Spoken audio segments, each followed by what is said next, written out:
Olá pessoal, nesse vídeo de hoje nós vamos continuar uma série de 3 vídeos onde nós apresentamos o plano de flexibilização das atividades econômicas no Ceará. No primeiro vídeo nós apresentamos a equipe que elaborou o documento e nesse vídeo já vamos falar da primeira parte referente ao plano, que é a parte que se dedica à construção da metodologia. Então, na sequência, vocês vão observar em detalhes todos os passos que nós desenvolvemos para elaborar o plano. E o terceiro vídeo vai se referir à segunda parte do plano, onde nós vamos apresentar os resultados em si das diversas fases de flexibilização das atividades econômicas no Ceará. Então, o plano, ele se chamou Plano de Retomada Responsável das Atividades Econômicas e Comportamentais, né? Além da questão econômica em si, mas o governo entende, junto com todas as entidades participantes, que nós teremos que ter uma mudança de comportamento, né, e uma adaptação à nova realidade. Por isso que entrou a palavra comportamental, que até que no início da discussão a gente não tinha ainda esse vetor. Então, um grupo técnico de trabalho que elaborou, vamos dizer assim, o documento e nas suas diversas fases. Aqui um sumário do documento, né, apresentação dos integrantes do grupo, já fizemos essa apresentação aqui, todo mundo se manifestou. Um segundo ponto é a relação das atividades liberadas e suspensas, fases e critérios utilizados.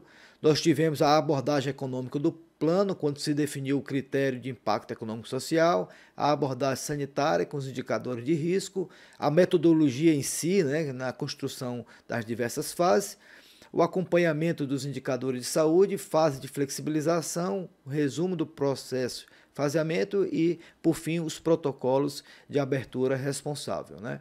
Os integrantes do grupo nós já comentamos, mas na verdade surgiu a partir de um decreto de 25 de abril de 2020, o decreto número 33.554, que instituiu, né, o grupo de trabalho formado por diversas instituições, como a Secretaria de Estado da Casa Civil, a Secretaria da Fazenda, a Secretaria de Desenvolvimento Econômico, Secretaria de Saúde, Secretaria de Turismo, Secretaria de Planejamento, a Procuradoria-Geral do Estado, Procuradoria de Justiça, representante da Assembleia Legislativa, Ministério Público Federal, Ministério Público do Trabalho, Defensoria Pública, representantes da OAB, representantes do município de Fortaleza, a Associação dos Municípios do Ceará, a Prece, a Superintendência Regional do Trabalho e Emprego no Ceará, representante da FIEX, o presidente Ricardo, representante da FEComércio, CDL, FETRANS, Abracel, que é a parte dos restaurantes, FAEC, FCDL,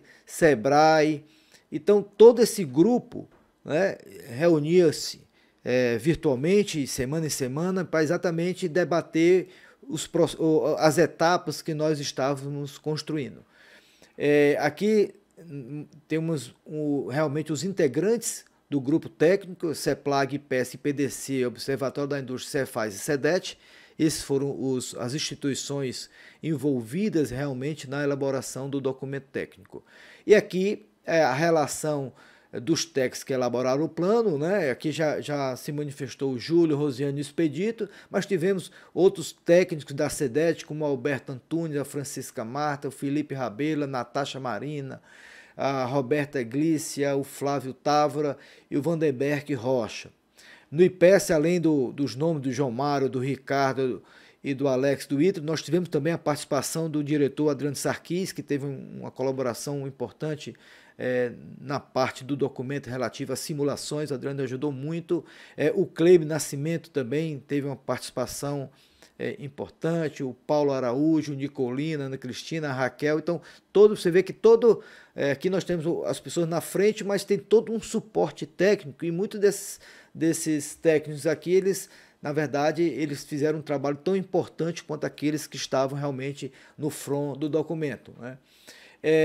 Tivemos também uma contribuição muito importante dos bolsistas do Observatório do federalismo brasileiro da CEPLAG, né, que muitas informações que foram retiradas de vários países e de vários estados, tivemos a colaboração do Cristiano Pena, do Francisco Gildemir, da Isadora Gonçalves, Zé Wellington, Priscila Silva, Rafael Barros.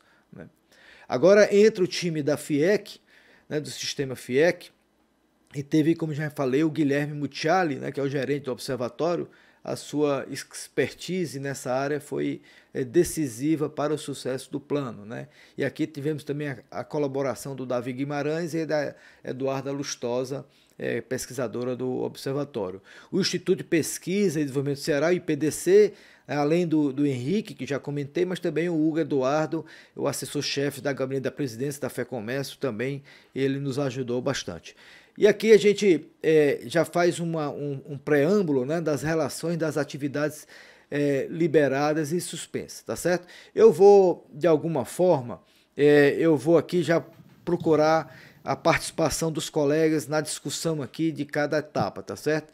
Eu pediria que... Oi, pois não? Guilherme, pronto, nessa Alex está falando. Né? Eu ia comentar alguma coisa depois, Alex, era importante quando vocês forem falar, porque o nosso, quem está acompanhando nosso canal, ele vai ver só essa tela que vocês estão observando. Perfeito. Não vão ver vocês, entendeu? Então, Alexandre do IPS. Pronto, Alex.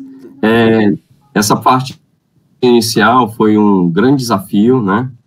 Teve a colaboração do IPS, do Guilherme e do Henrique do IPDC, porque para se elaborar um planejamento de retomada das atividades econômicas, faz-se necessário primeiro a gente ter um diagnóstico do que realmente estava liberado, das atividades econômicas que estavam liberadas, e das atividades econômicas que estavam suspensas à luz dos decretos editados pelo governador do estado.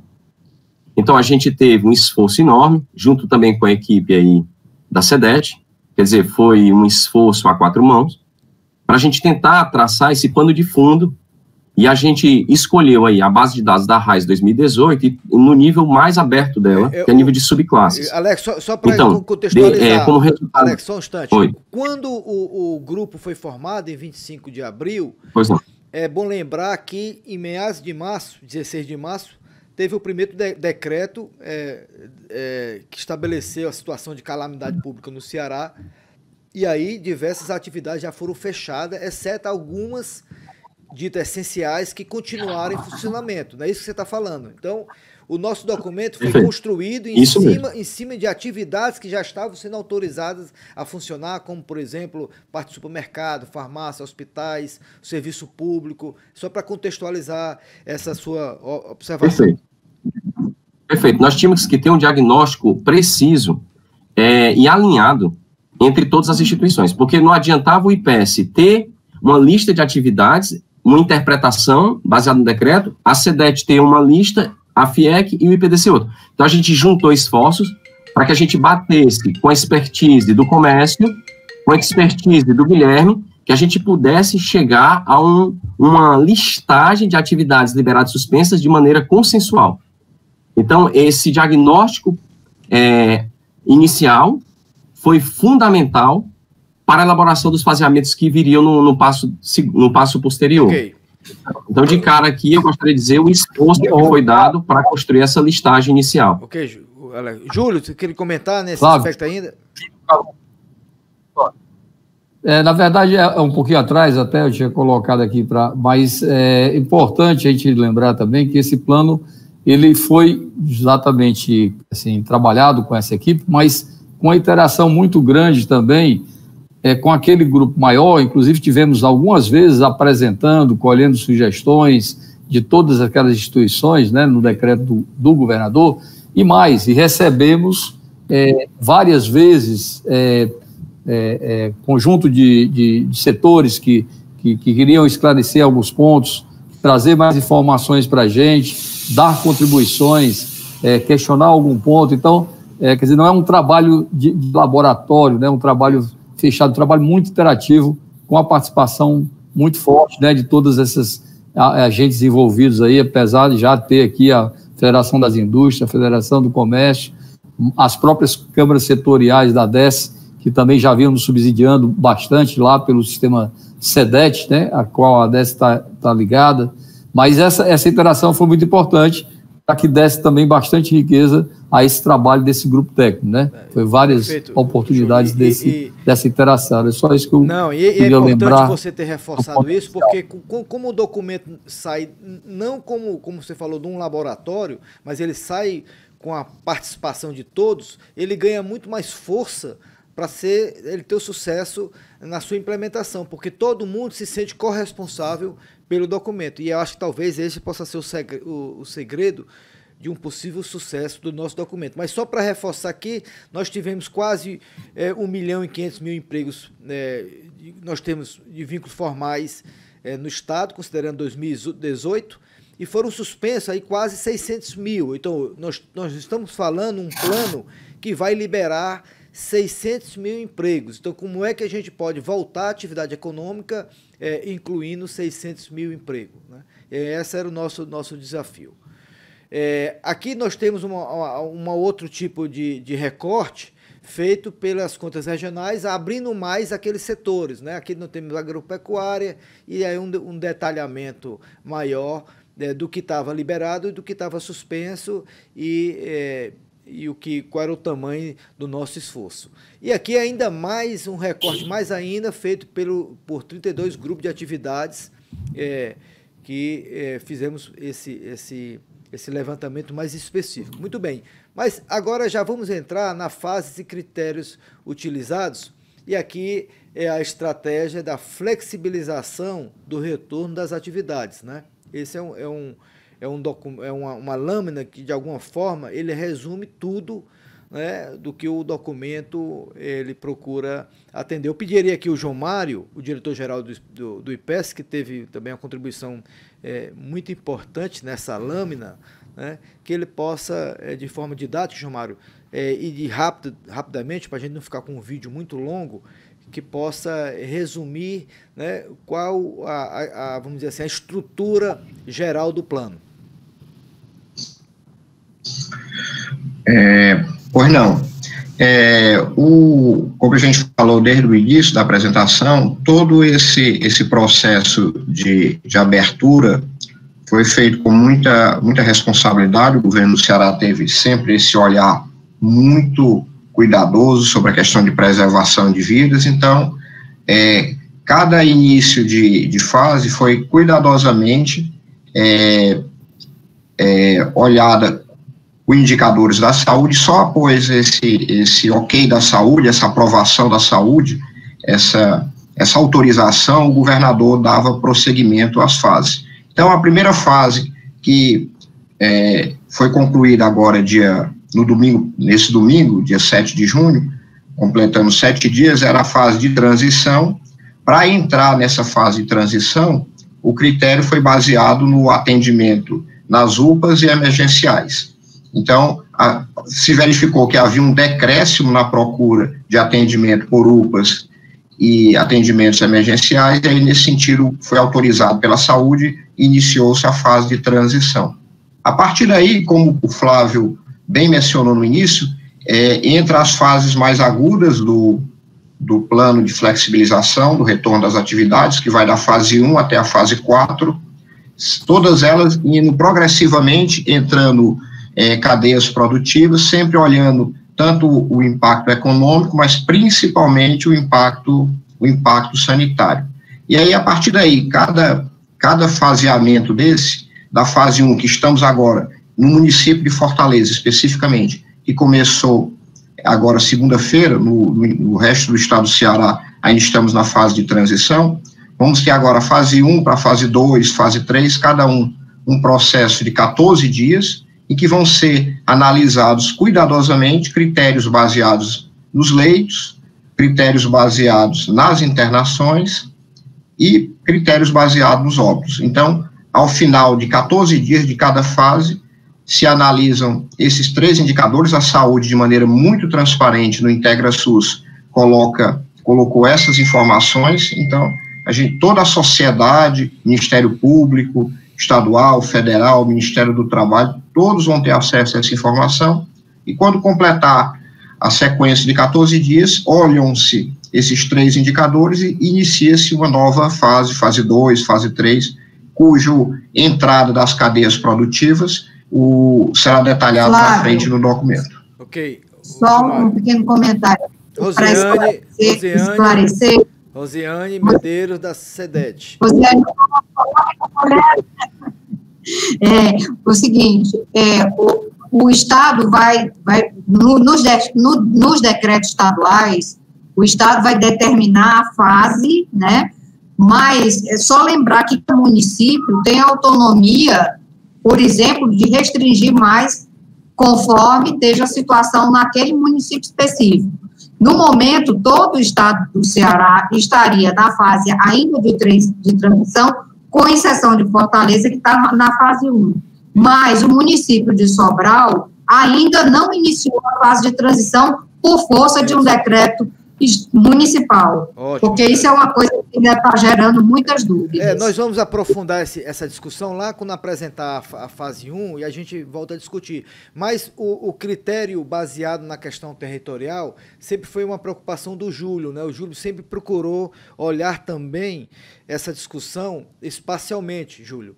E aí sempre as suas colocações que a gente tinha que avançar do ponto de vista regional. O que foi incluído no documento, né, no plano, esse critério territorial. Júlio, eu gostaria que tu comentasse um pouco sobre esse quarto critério, né, e isso vai fazer com que as fases sejam diferentes entre os municípios.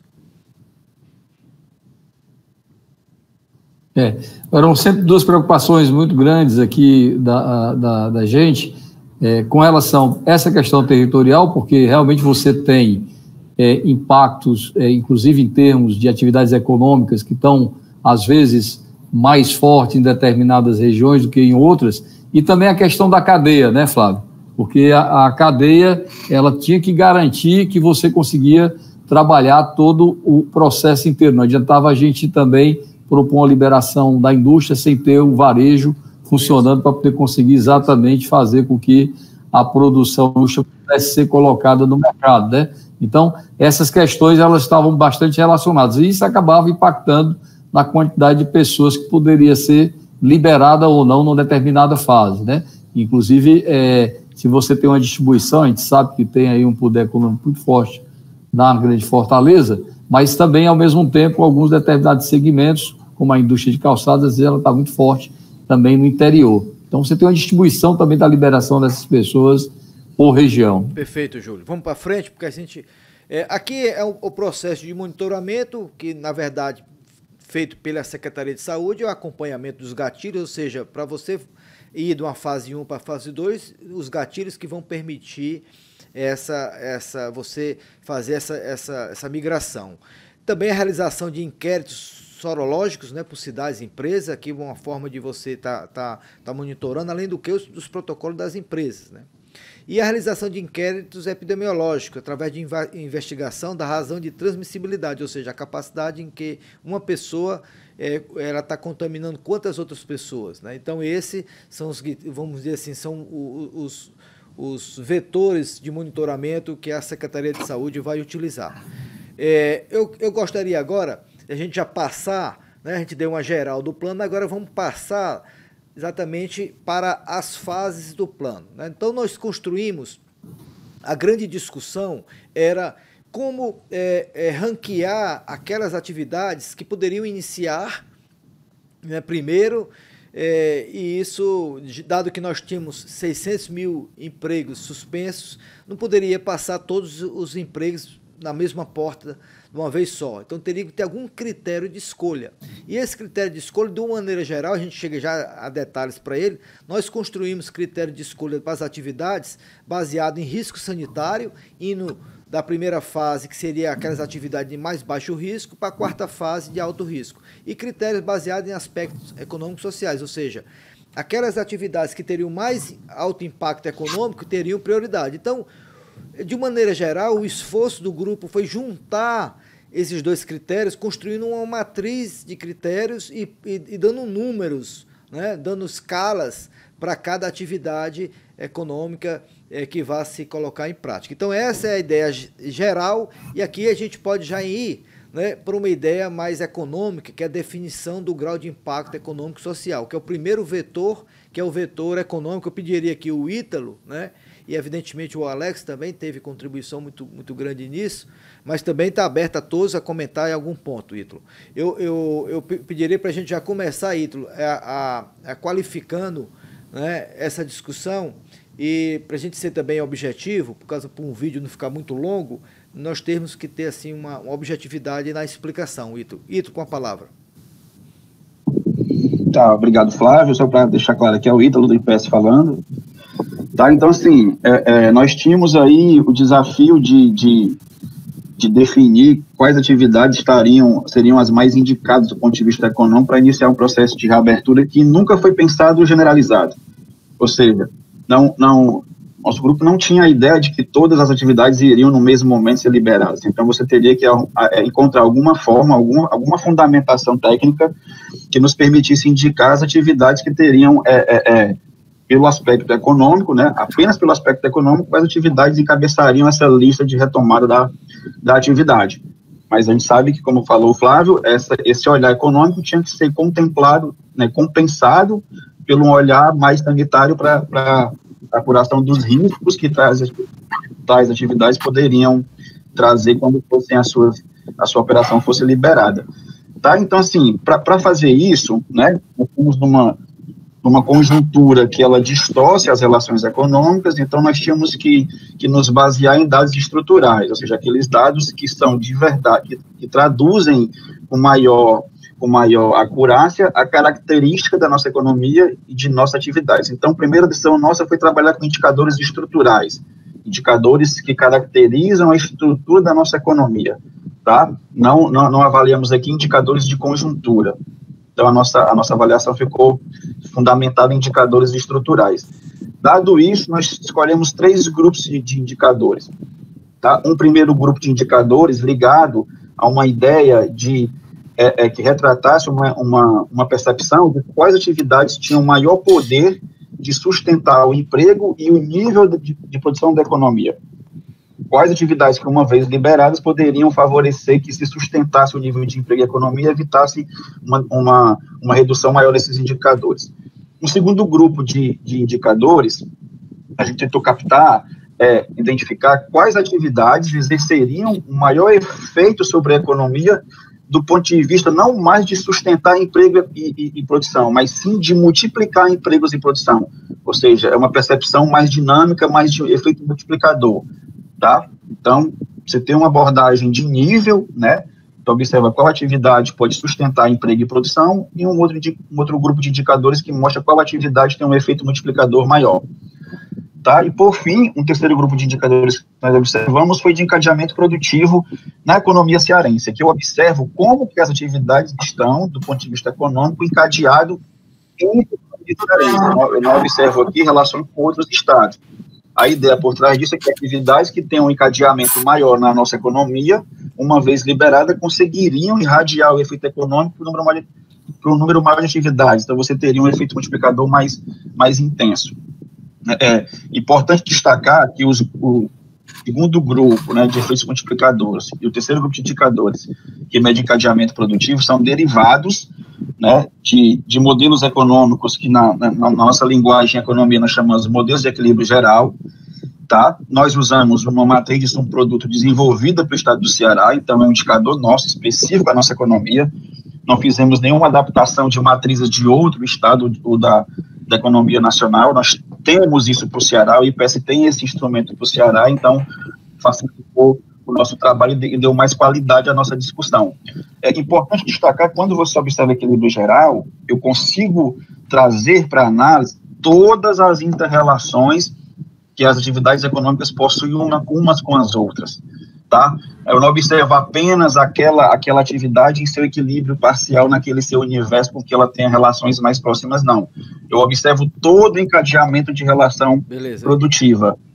Uma vez que a atividade econômica, a economia é uma teia de relações, né, onde uma atividade afeta a outra, eu consigo perceber isso na matriz de equilíbrio geral. Okay. Na matriz de um produto, no equilíbrio geral. Tá, pode passar, Flávio. Aí vamos mais rápido agora, né, os critérios. Pode falar aí. Já falei isso aí. forma de organizar a ideia, né? Aqui nós temos os critérios que foram utilizados, né? Preservação do estoque de empregos, aumento da produção da economia, impacto da geração de emprego no PIB, encadeamento produtivo. Essa lâmina mostra um indicador específico que a gente utilizou para cada critério. Nós tivemos 5 critérios com base nesses indicadores. Pode passar, Flávio. É só uma organização do raciocínio. Bom, nós temos essa análise para 32 atividades do estado do Ceará, né? Nossa economia, nós conseguimos abrir ela em 32 setores, digamos assim. Para cada setor, a gente tem cada um daqueles 5 indicadores. Eu consigo ter isso para cada setor. Eu faço uma normalização, né, uma padronização, eu consigo observar um score que indica qual o efeito que cada atividade tem em cada um daqueles indicadores que eu falei agora há pouco, tá? Se ela consegue gerar mais emprego, ela tem um coeficiente maior, se ela tem uma participação maior, ela tem um coeficiente maior. Pegamos esses scores, fizemos uma média simples, eu tenho um score da atividade que contempla esses 5 indicadores em um único número, que traduz isso em impacto econômico. Então, das 32, a gente excluiu setor público, que já estava liberado, né? A gente viu agora há pouco que estava liberado já, e também serviços domésticos, que é uma atividade muito específica, e ela acaba não se enquadrando como uma atividade econômica tradicional, mais normal. Okay. Pegamos essas 30, fizemos esse ranking do maior para o menor impacto. Tá? Para facilitar a avaliação e tornar a comunicação mais fácil para o setor produtivo, né, a gente tem que trabalhar por subclasse. Né, isso vai ficar mais fácil de ser entendido ao longo da discussão que a gente vai ter mais à frente. Então, nós pegamos a mesma lógica da atividade maior, cada atividade maior tem um conjunto de subclasses, no total são 1.096 subclasses, elas são alocadas nessas 32 atividades econômicas que eu trabalhei, tá? E a gente faz a mesma coisa, para cada subclasse, eu consigo transpor o indicador da atividade que ela faz parte para a subclasse, né? Faço uma combinação desse indicador da atividade para a subclasse, diferencio a cada subclasse entre essas 96, eu diferencio aquelas que têm maior massa salarial, que é um indicador combinado de emprego e salário, então eu combino massa salarial com o impacto da atividade econômica que ela faz parte, eu tenho uma escolha para a subclasse. E a gente ranqueia as 1.096 subclasses da de maior impacto econômico, da de menor impacto para maior impacto. Tá? A gente consegue ter esse ranking. E aí esses gráficos ilustram esse ranqueamento. O gráfico da esquerda mostra as atividades, 30 atividades, né?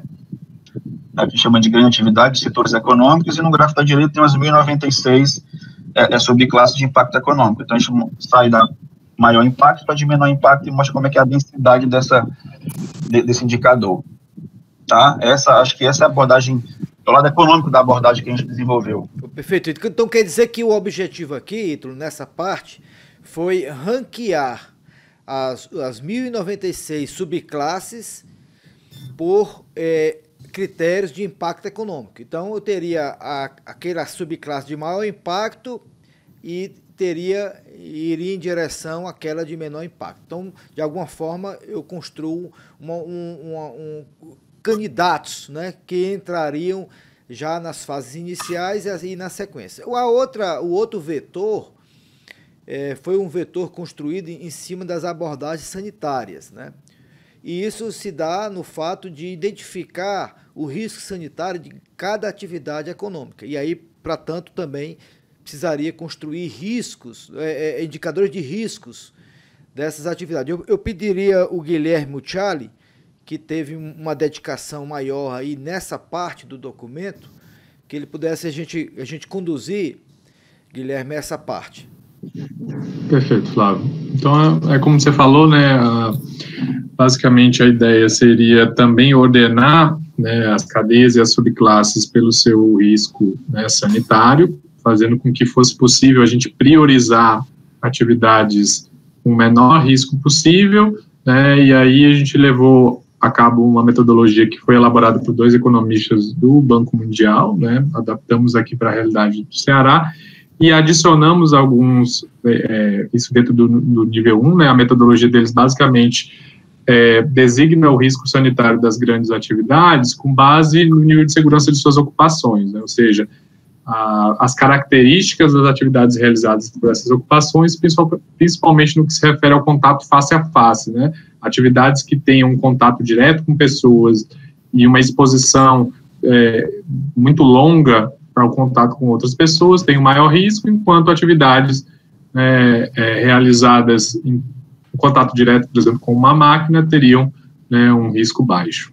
Além disso, adicionamos, então, a realidade local de concentração de trabalhadores nas empresas, como uma proxy para possíveis aglomerações que poderiam ocorrer em entrada, saída de colaboradores ou áreas comuns, e também adicionamos algumas atividades típicas de aglomeração, com foco aí em clientes e usuários, de forma que a gente complementou a visão da metodologia do Banco Mundial, que trata muito do trabalhador daquela atividade, mas ignora o risco ligado ao cliente ou ao usuário. Então, também fizemos essa adição. A principal base aí foram exatamente os decretos anteriores do governo estadual, que já tipificavam essas atividades que geravam aglomeração. Pode passar, por favor. E aí, basicamente, com base nisso, foram construídos esses critérios. Eu vou falar basicamente só dos objetivos gerais, que seria identificar atividades com menor contato face a face, trabalhador com outras pessoas, identificar atividades com interações envolvendo maior ou menor risco de contágio, em termos de visualização das ocupações que prestam assistência a outras pessoas, isso está dentro também, esses 4 critérios estão dentro da metodologia do Banco Mundial, e atividades que tanto envolvem venda, convencimento, influência ou mesmo sua performance ligada à obrigatoriedade de interação com outras pessoas. Vou passar. Dito isso, então a gente conseguiu fazer a agregação das atividades e basicamente classificamos elas como atividades de baixo, médio ou alto risco. Pode passar. O indicador é normalizado, e aí a gente faz a análise para cada uma das subclasses, utilizando também os critérios envolvidos, adicionando aqueles 2 critérios que eu já expliquei, relacionadas ao risco de aglomeração em áreas comuns, entrada e saída de empresas, e a própria tipificação de uma atividade relacionada à aglomeração de clientes e usuários, e chegamos ao resultado final para cada uma das mais de 1.000 subclasses. Pode passar. Até aqui o peso dos indicadores. Como o critério do Banco Mundial leva em conta 4 indicadores, então, na verdade, a gente utilizou um peso nesse critério 1 para adequar, e cada um desses 6 indicadores gerais tivessem um peso comum. Pode passar. E aqui, basicamente, a gente tem o resultado, para as grandes atividades e também para as subclasses, mostrando aí no item 100, com 100 pontos, as atividades de baixo risco, e com os menores indicadores as atividades que teriam que ter cuidado, que a gente merece um cuidado comum maior e que, portanto, inclusive, deveriam receber protocolos mais rígidos. E aí a gente tem o cruzamento de ambas essas, do impacto econômico, que foi muito bem explicado pelo Ítalo, e essa maior segurança, ou um menor risco sanitário da liberação desses empregos, de modo que a gente pudesse priorizar as atividades de maior impacto e menor risco, fazendo com que tivéssemos um impacto positivo na nossa economia, diminuindo o impacto da pandemia sobre a economia cearense e, ao mesmo tempo, reduzindo o risco de uma segunda onda de contágio, que foi típico em pandemias anteriores de doenças respiratórias, como a própria gripe espanhola. Isso ocorreu em algumas economias que fizeram uma liberação, uma flexibilização muito rápida, sem levar critérios científicos em vigor. Então, foi um dos pontos que a gente queria evitar. Bom, então,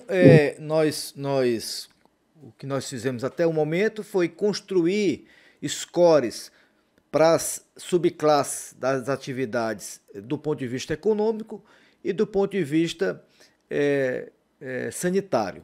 Então, isso permitiria ordenar as atividades, que o ideal seriam aquelas que começariam primeiro, aquelas com maior impacto econômico e menor risco sanitário, que seria um potencial candidato para as diversas fases. Agora a gente vai entrar basicamente na metodologia utilizada na construção do faseamento, quer dizer, exatamente como é que a gente iria alocar todas as subclasses nessas diversas fases. Aqui também foi um momento complexo para definição dessa metodologia, né? Só que a metodologia ela precisava de princípios, né? Quer dizer, nós temos que construir uma metodologia que seja fácil de compreensão.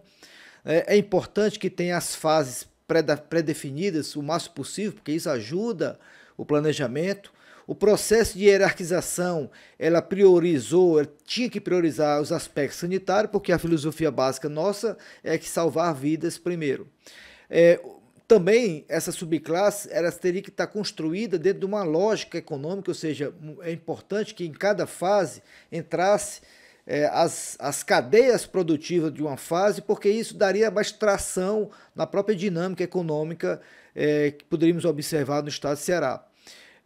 Um outro critério, um outro princípio é que tínhamos que partir de uma situação onde iria se liberar menos emprego inicialmente em direção às fases seguintes com mais emprego. Isso é um processo de aprendizado que ia ser construído ao longo do tempo e mesmo também vai termos cuidado, né, em observar a resposta da população sobre o que estava sendo colocado.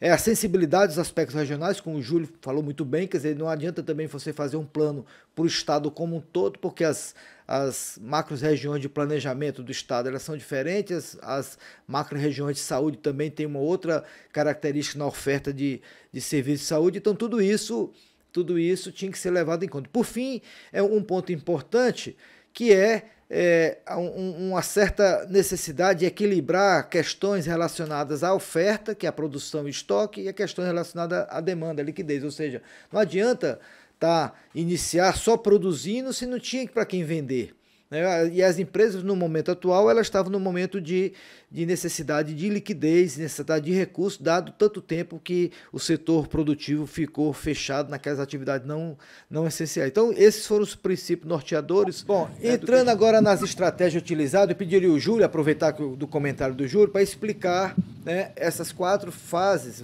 as 4 grandes pontos que nós deveríamos observar nessa estratégia de flexibilização, Júlio, por favor.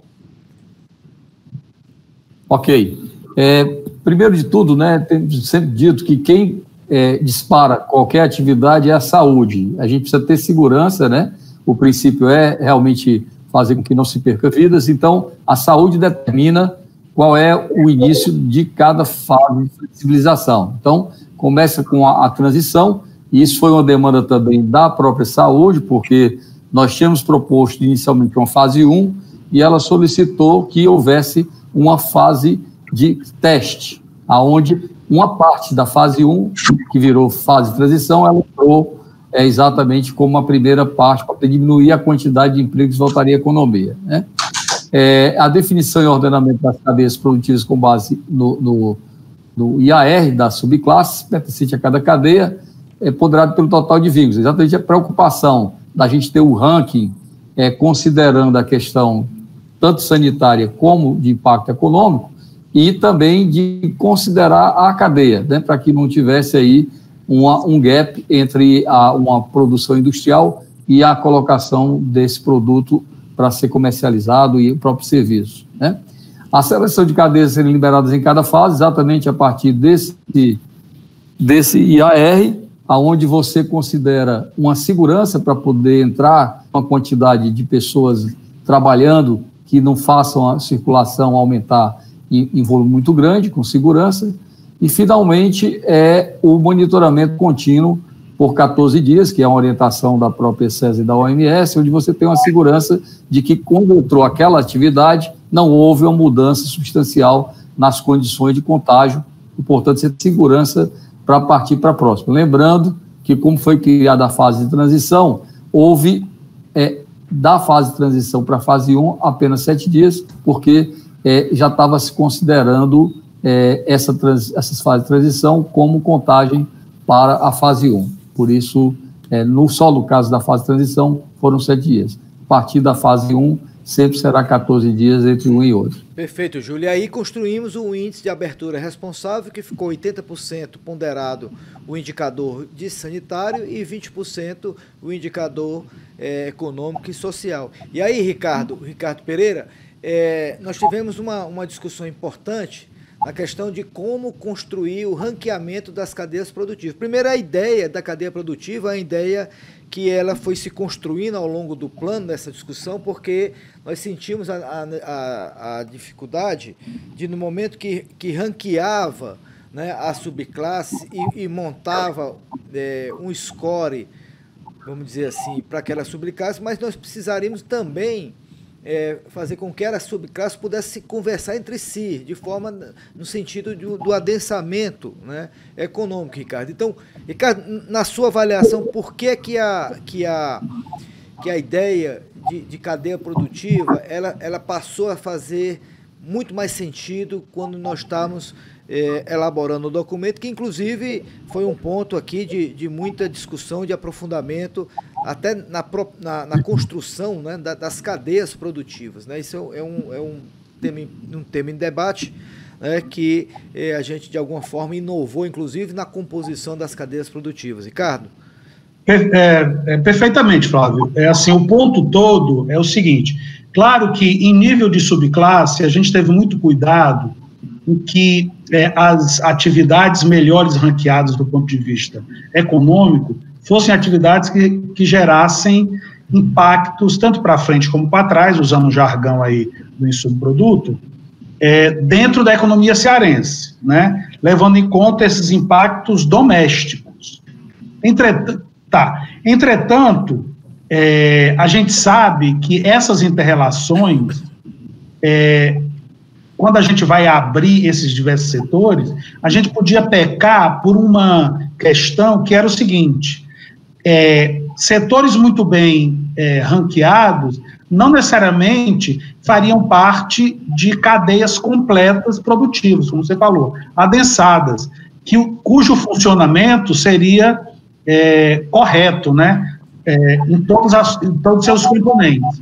Portanto, a gente teve que passar para essa nova categorização em nível de cadeia, para que não acontecesse o seguinte: liberação de subclasses ou setores que seriam permitidos a abrir, mas devido a outros setores dos quais ele depende, não estivessem abertos. A gente teria uma economia toda, como é que se diz, retalhada e capenga, né, porque não poderia funcionar, porque os setores dos quais dependem não estariam abertos. Tá? Então, sim, o esforço adicional foi arbitrar essas cadeias produtivas. A gente precisou de muita sabedoria e pessoas que conhecessem as estruturas dessas cadeias no Ceará. Elas são distintas entre estados. A SEDET foi super importante, a FIEC foi fundamental também nesse entendimento. A gente arbitrou cadeias. O IPDC, aí, né? O Henrique teve uma grande participação. O IPDC, claro. E aí, uma vez ranqueado esse determinado arbitrado, essas cadeias, pode-se atribuir, ponderando cada um dos IARs que a gente tinha, quais as cadeias que teriam preferência de abertura, levando em conta todos os aspectos, né, econômicos e sanitários. Então. Só um exemplo, né, Ricardo? Aqui, na verdade, está a indústria química, metal mecânica e correlato, mas depois a gente abriu essas indústrias, por isso que lá na fase de transição, lá no início, ela aparece lá no começo, porque foram alguns segmentos que tiveram ótima pontuação, no caso, 81, é isso? Sim, sim. Quer dizer, ela é bem ranqueada, e como cadeia, né, como é que se diz, acaba tendo a preferência sobre as demais cadeias, considerando todos esses aspectos que eu mencionei. Ou seja, ela tem baixo risco sanitário relativo às outras e tem alto impacto econômico também relativo às outras. Aí você constrói aí um ranqueamento dessas atividades. Né? E todas as subclasses que compõem conseguem fechar, na verdade, com atividades produtivas interdependentes que permitem o funcionamento daquela cadeia como um todo. Perfeito. Porque se a gente não fizesse isso, as cadeias podiam ficar inoperantes e não adiantava nada a gente abrir o que efetivamente não iria funcionar por deficiência de ofertadores e de demandadores. Ok. Né? Perfeito. Vou passar na sequência. O acompanhamento dos indicadores de saúde, aqui é um número do dia 6/6.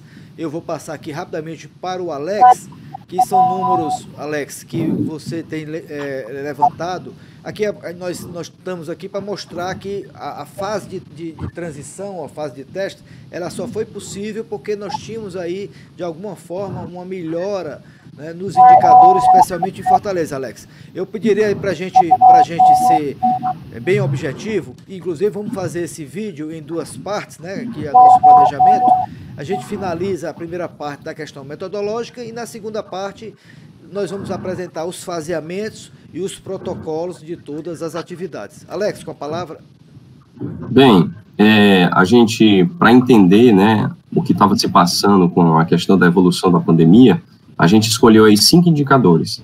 O primeiro indicador é os casos de investigação. Então, a gente pode observar que até o início da fase de transição, esses indicadores já estavam apresentando uma tendência de estabilização. Como você pode observar no gráfico, na parte acima do gráfico, você pode ter o número de casos. Então, esse número de casos ele é crescente, mas ele vai... o áudio aqui, quem tiver. Pois não. Ele vai tendo um comportamento de estabilização, o que é revelado pelo gráfico que está na parte inferior aí do slide, né? Você tem o número de casos, de novos casos de investigação decrescente. Pode pular o slide. No segundo indicador, nós temos que o estado do Ceará é um dos estados que mais realiza testes por 100 mil habitantes no Brasil. Então, você pode notar a evolução do número de testes realizados no estado do Ceará, que é 148.493 já no dia 6 de junho de 2020. Próximo slide. Aí, nós temos uma estabilização, não só dos casos em investigação, mas também uma clara estabilização do número de casos confirmados de Covid-19, revelando uma tendência decrescente observada no gráfico da parte inferior. Próximo slide. O mesmo está acontecendo com o número de mortes, de óbitos, né? Na parte superior, nós também temos uma tendência de estabilização e chegamos a ter 0 óbito no dia 5/6. A variação entre o dia 6 de junho e o dia 5 de junho, não foi confirmado nenhum óbito pelos dados do IntegraSUS do governo do estado do Ceará. E o último indicador são os casos recuperados. Esse daqui é o que nos alegra, né? Nós temos um comportamento ascendente de número de casos confirmados. Vale destacar que muitos casos que estão em investigação, eles podem se confirmar em casos, né, novos casos de Covid ou não, né? Então, se a gente ficar acompanhando diariamente os dados do IntegraSUS, a gente vai ver mudanças lá na série histórica do IntegraSUS. Muitas pessoas podem dizer, Vala, a série histórica mudou? Não, não é que a série histórica mudou, não. É porque casos que estão sendo investigados se converterão em casos reais de contaminação ou não. Bom, como você viu, foi apresentado nesse vídeo a parte metodológica do plano. No próximo vídeo, o terceiro e último dessa pequena série, nós vamos discutir a distribuição das atividades econômicas nas diversas fases do plano. Nós teremos uma fase de transição e 4 fases propriamente ditas. Então, até o próximo vídeo.